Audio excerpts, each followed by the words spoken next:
ఉపాధ్యాయుల సమస్యలపై స్పష్టమైన అవగాహన ఉన్న తనను గెలిపించాలని ఖమ్మం, నల్గొండ, వరంగల్ ఉపాధ్యాయ ఎమ్మెల్సీ స్వతంత్ర అభ్యర్థి సంగారెడ్డి సుందర్రాజ్ యాదవ్ కోరారు. ప్రభుత్వాలకు ఉద్యోగుల పెన్షన్ పీఆర్సీ వద్దకు వచ్చేసరికి ఆర్థిక ఇబ్బందులు గుర్తుకొస్తాయని ఆయన విమర్శించారు.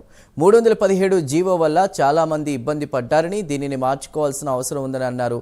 తనకు ఒక్క అవకాశం ఇస్తే ఉద్యోగుల సమస్యల పరిష్కారానికి కృషి చేస్తానని సుందర్రాజ్ యాదవ్ తెలిపారు.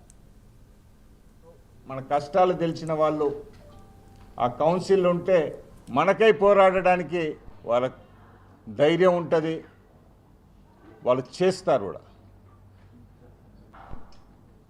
ఇప్పుడు చూస్తే అందరు ఎమ్మెల్సీలు ఉన్నారు, వాళ్ళు ఉండగానే 317G వచ్చింది.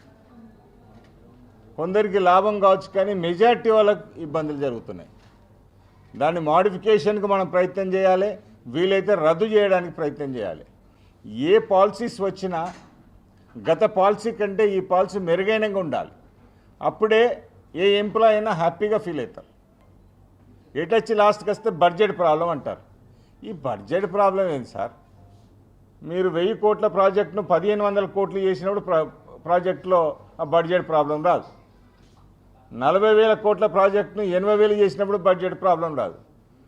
మా టీచర్లకు వేతనాలు ఇచ్చే కాడనే ప్రాబ్లమా, పెన్షన్లు ఇచ్చే కాడనే ప్రాబ్లమా, వాళ్ళకు ఇంక్రిమెంట్లు ఇచ్చే కాడనే ప్రాబ్లమా, పీఆర్సీ ఇచ్చే కాడనే ప్రాబ్లమా?